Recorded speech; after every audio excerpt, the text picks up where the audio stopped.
Saturday. GamePlanU today on a Saturday with Ryan Drummond from the Athlete Book.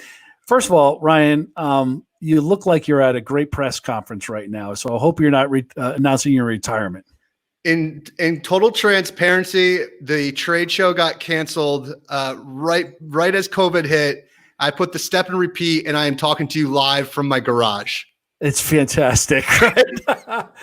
Hey, there's so many great businesses that started from the garages, right? I keep telling myself that. Yeah. Walt Disney and his brother Roy, they started their business from a garage. So yeah, there was a few good bands that started from the garage as well. So I don't know. A ton of them. Wasn't Rolling Stones starting from the garage? Stone started from the garage. God, how many of them started from the garage? Yeah, a ton of them. Apple might have started from the garage. Apple started from the garage. Microsoft started from a garage. Yeah. Yeah. So, I mean, it's already happened. Amazon, an Athlete's Book started from a garage. I used to have an office. I built an office at one point in my garage, and I used to have on my mail, Sweet G. Yeah. You coming to me as Sweet G. Sweet G. Yeah. Sweet G. The garage was a brilliant idea. I have on the other side of my computer, I've got my row machine. And then on the left side of the garage, the other garage doors where all the kids' bikes are. So it's great until that garage door opens up and the kids are getting their bikes, and I'm in a conference call. So yeah. Yeah. Well, there you have it. That's the life of where we're living now. So talk about before the garage, before the whole empire started in the garage. What was your life like before this? Before COVID or before? No, just before you started Athlete Book. I apologize. I should have finished. Yeah, no. Well, so I was taking you back, I guess, to college, right? So I was a lacrosse player at University of Delaware. I was fortunate enough to be the captain by the time I left. And like so many athletes, I kind of experienced this phase of my life when I graduated from college where I really wasn't sure who I was anymore because I was no longer a student athlete, and I didn't really know what I wanted to do. I just had this vision of myself, one day like having the nice apartment in New York City. I live in Delaware now, by the way, and having that high-powered lifestyle, but not knowing how to get from A to B. I ended up stumbling into recruiting, and I was in what I was so fortunate to have. A great mentor in this gentleman, John Bolton, who is a few years older than me, who was also an athlete. He was a wrestler. And he worked at the time, I worked for him at a company called Tech Systems, which was owned by Allegis Group. You might have heard of them. One of the largest staffing companies out there. And he had the Bank of America account. And I was a recruiter underneath him. So I kind of got to see how somebody really builds a network in that particular investment banking technology space. And then a few years later, I moved on. I worked for a few other different agencies. And John gave me a call and he said, hey, I have a satellite office for this new company called Stephen Douglas Associates. Would you want to come? We're going to start the New York office. You could be your first hire, which I said, oh, this is great. And what was really nice about being that, I mean, all these people for years had kind of dispersed from Bank of America and they had gone to all these different investment banks. And so we would go from bank to bank and we'd meet the managing director and they would tell us about what they were looking for. And all the while during this phase, I was going back to my coach, Coach Schillinglaw at the time. And he was nice enough to put me in front of the guys. And I would talk to the athletes on the team about, what they wanted to do and why they wanted to do it, and oftentimes found that their ideas of what could happen in the future were just very broad strokes. I want to go into business, not really knowing the nuances within that. And then one day we had a meeting at Deutsche Bank, and we were meeting with a managing director who oversaw production support floor, and he said, all I need to do is hire an athlete. I need to hire like an army of athletes. And I had been going back and that was like the light bulb moment, which still, it took years to get to where we were. But that was the time where the gears started turning about what that could potentially be. And I ended up eventually working for JP Morgan Chase. I was a VP of talent acquisition for hiring tech people. And then eventually I moved into campus recruiting because I had the idea of the athlete book, and I wanted to understand, like, what does it take at a large scale to manage a campus recruiting process? Because yeah, athletes are a good fit, but how do you, from an infrastructure perspective, how do you bring talent in at scale? And then what really got me to the point of taking that first big step was when I I saw virtual hiring events, like virtual career fairs were coming thing. And I said, that sounds kind of interesting. Athletes don't have a lot of time, oftentimes can never go to a career fair. I never went to a career fair. Of course, I played lacrosse. So, we had extra curricular activities sometimes. So I'm sure like some of the other sports teams were taking more advantages of career services than I was. But nonetheless, thought that this could be an interesting use case for this type of technology. And so started working, put a cold email out to my LinkedIn network. Because, on LinkedIn, I don't know if you could still do this, but on LinkedIn, you used to be able to, and I think you still can. I don't know what happened after the Microsoft acquired them, but you used to be able to export your list into a CSV. And there was a certain amount of time that would take. So I downloaded that list, and then I just extracted all the people that were in campus recruiting, talent acquisition, and I sent them an email saying, hey, the athlete book, which is this thing that, just started up out of the back pocket, we're doing a career fair, virtual career fair for athletes. Is anybody interested? And then I sent that email, and I pretty much forgot about it. And like 2 weeks later, I get an email from Amazon. Yeah, that sounds great. We'd love to do it. And I'm, what?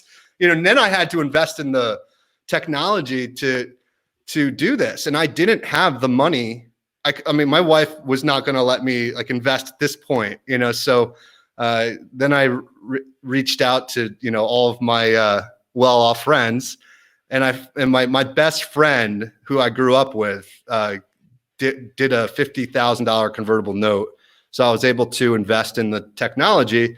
And so it was a big kind of jump in the pool risk that we're still chasing down. But we ended up having, for that first event, I think we had somewhere around like 300 athletes from around the country that joined it. And Amazon was like, we didn't have to travel anywhere.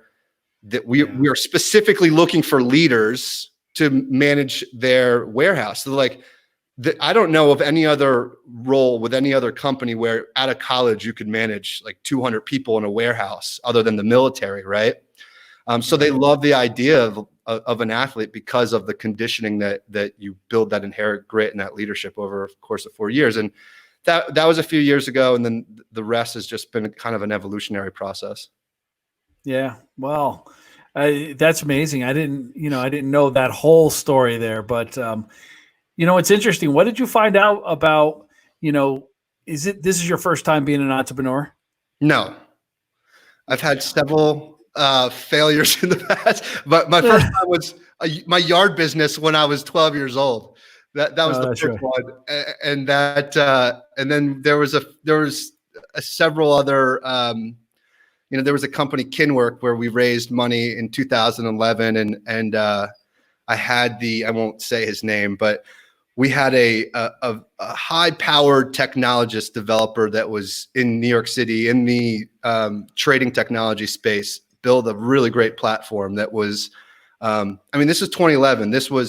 It was just a recruiting tool that would help, it paralleled a lot of what LinkedIn is doing, right? But he ended up taking the code, and we had to go down the legal route of settling. It was a horrible experience but it taught me a lot.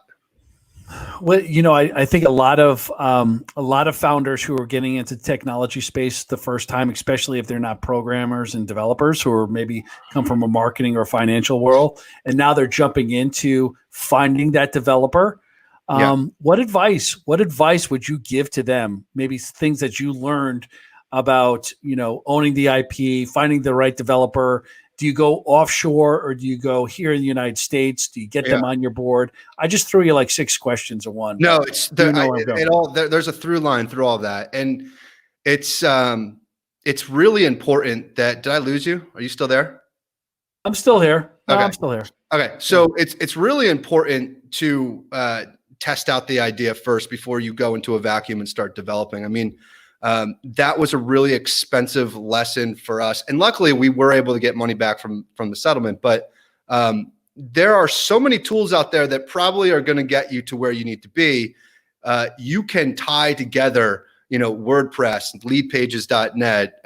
There's, MailChimp, Drip. There's all these different automation tools if you're looking to get into the tech space. So better to get an MVP out there first, and then have people come on and break what you're trying to do, and then build some revenue first, and then make that decision if you want to raise or not, and then start building what you want to build. But you kind of have to be mocking up and writing out your specs and taking in your user feedback and interviewing your customers as much as possible before you start developing. And I even find myself these days, and I say to our CTO all the time, like, let's not build that feature. We don't need to build that feature that exists in the marketplace.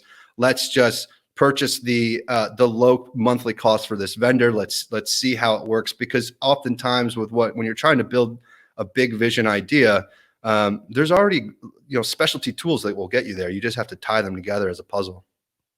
So would you recommend when you're building up your team, would you recommend finding that CTO and that partner who is already in the tech space that could do some of the programming?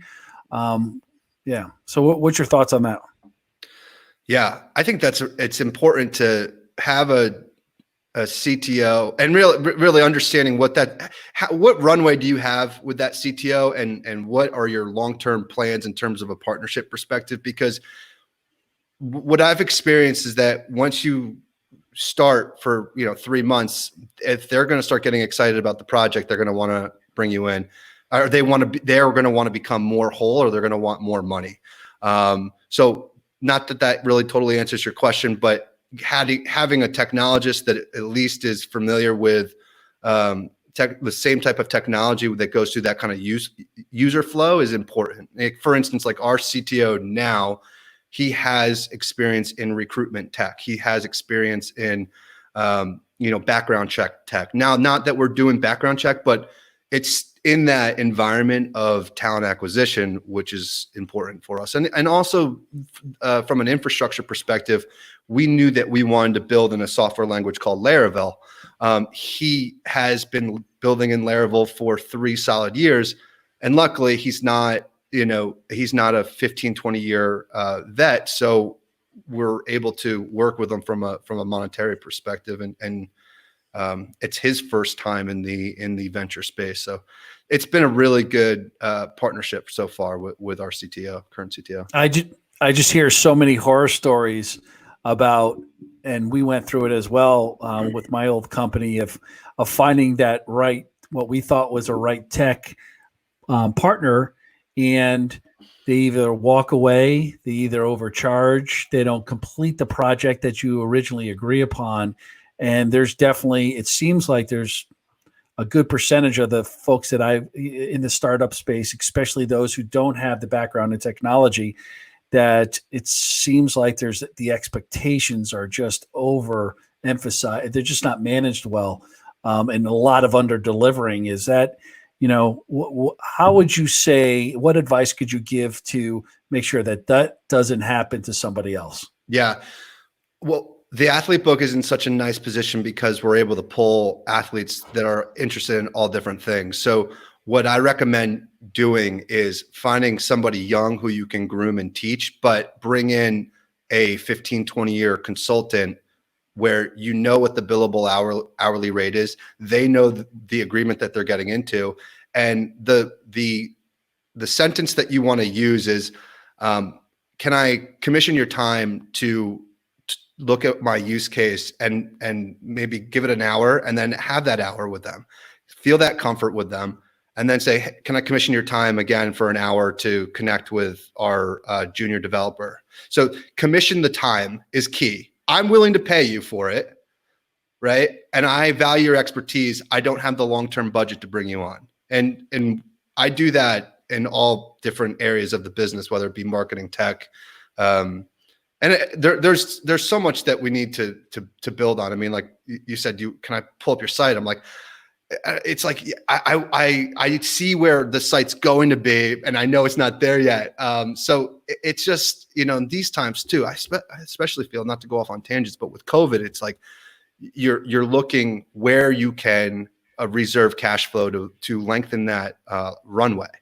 And so the ability and where I feel safe about where the athlete book is right now is that we've taken the time to develop these young athletes, and they're not always athletes. Sometimes we just have, like, we have a designer right now that's helped us with a lot of our marketing and Instagram type stuff, and also our videos that we'll do. She'll do animation on it, and she's not an athlete, but it's such a great experience for them to bring in this 20-year vet who's able to like really work with that young person, and then it's like what I'm saying to the young athlete who's interning for us is like, you're going to be building up your portfolio in this. And where else are you going to get that kind of tangible advice from somebody who's in the field? And where else are you going to, now you've got a contact. So how do you work that contact? So there's a lot of development that goes around bringing in a consultant. There's so much value that they bring, and it's so easy to obtain. Like, even if you don't have that person in your LinkedIn network or in your personal network,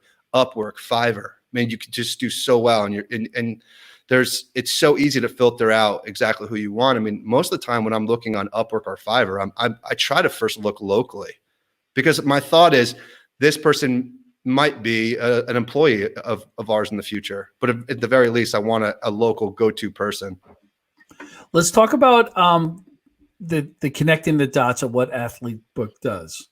I'm glad you shared that story, and I wanted to pick your brain of just about being an entrepreneur, because so many people that are watching or listening are in that space, the startup space, the investor space, and just trying to figure out a career in athletics. So you've kind of built this framework with the Athlete Book to connect the dots between the Amazons of the world and giving student athletes a pathway to their journey after college. So talk about that. Yeah. Well, the Athlete Book is, the end result of what we do is hopefully a job placement, but it's not the core thing that we're focusing on. The core thing that we're focusing on is how do we create a leader from somebody that has high grit, a high level of grit. And we feel that athletes, biased as it may, because I played sports, they have a high level of grit. And so, but there's that problem that I started with at the beginning. Like, I wasn't really sure what to do. Like, where do I displace that grit when I'm done playing my sport? And so we focus on the transformational experience of that athlete that's going to be unique to every single athlete. So how do you do that at scale? And that's what we're always trying to solve for. So, and then it's looking at the parties that benefit by having that done. And now how can everybody win from that? Is it a hire? Is it an athletic department? How can an athletic department increase alumni donations and philanthropic giving through the Athlete Book?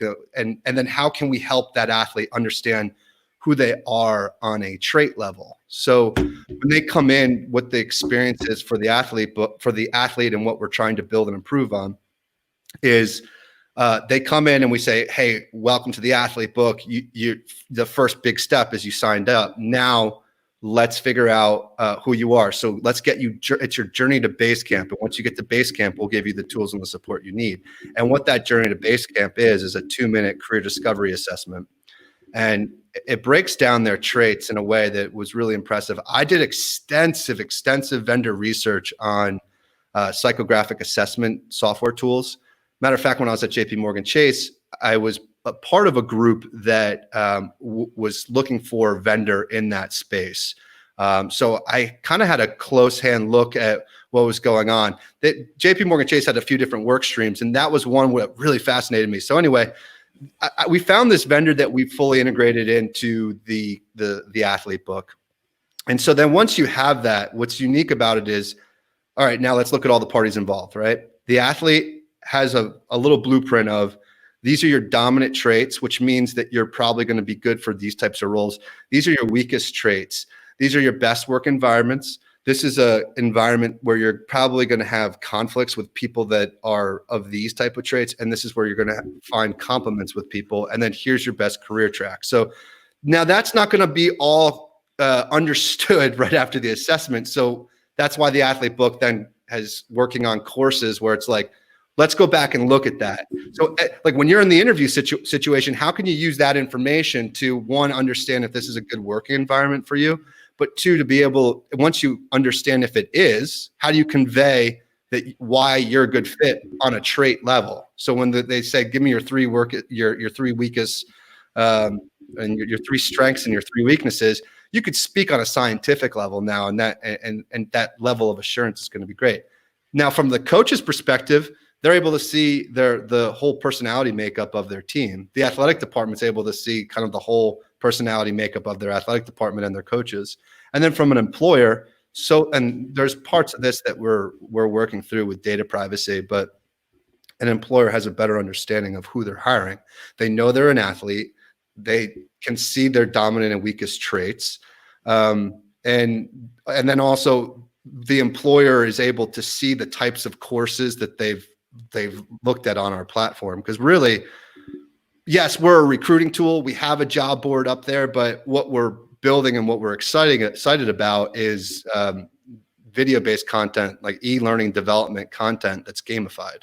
So every single time an athlete watches a module on how to interview, or what my assessment traits mean to me, or what Amazon is looking for in an area manager, they get points, and those points are attributed to a golf leaderboard in their team dashboard. So even if you're a freshman on the team and you don't really know what you want, or even thinking about what you're going to do in 5 years, like I was, and maybe probably like you were when you played football, you don't want to be the lowest on the leaderboard, because you're trying to impress coach in any way possible, and coach is getting measured by the most on average points that he's receiving. And now the athlete book, every university, when we release our next version, they have their own ecosystem. So then I'm not going to, as a CEO perspective or from a selling perspective, I'm not going to go to career services and life skills, which, let's face it, probably doesn't have the lion's share of the athletic budget, unfortunately.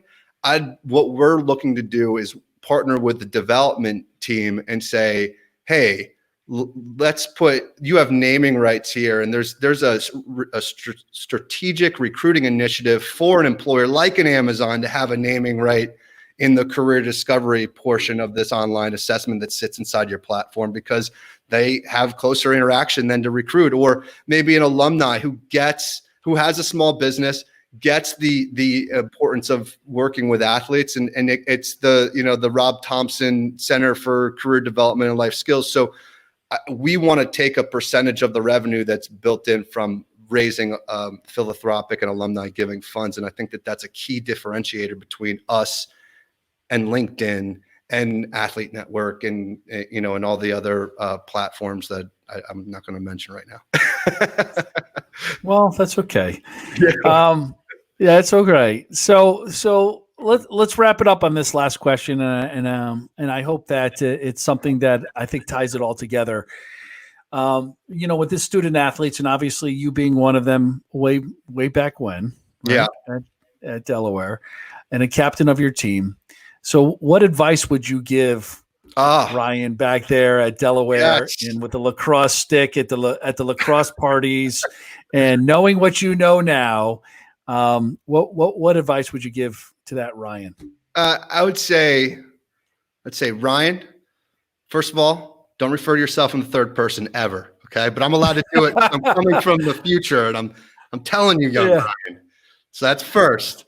I'd say, don't take yourself too seriously. This world is huge, and you don't take yourself too seriously, but also understand like who you are, and understand that you're an idea kind of guy. So you need to surround yourself with planners and implementers, and when you're done playing sports, just don't eat as much as you do. The body will change on you. Amen to that. Well, thanks so much, Ryan, for those words of wisdom and spending time with us. And certainly on a Saturday, we appreciate it. Coming live from Sweet G at the Drummond house. Yeah. Right? This is the garage. We're here. Yeah, There's the I bikes. love it. There's the bikes, the old Sweet G. Ryan, on behalf of Ryan and myself, Rob, you're watching GamePlanU today. Thanks everybody for joining us on this Saturday. Rob. I appreciate it. Take care now.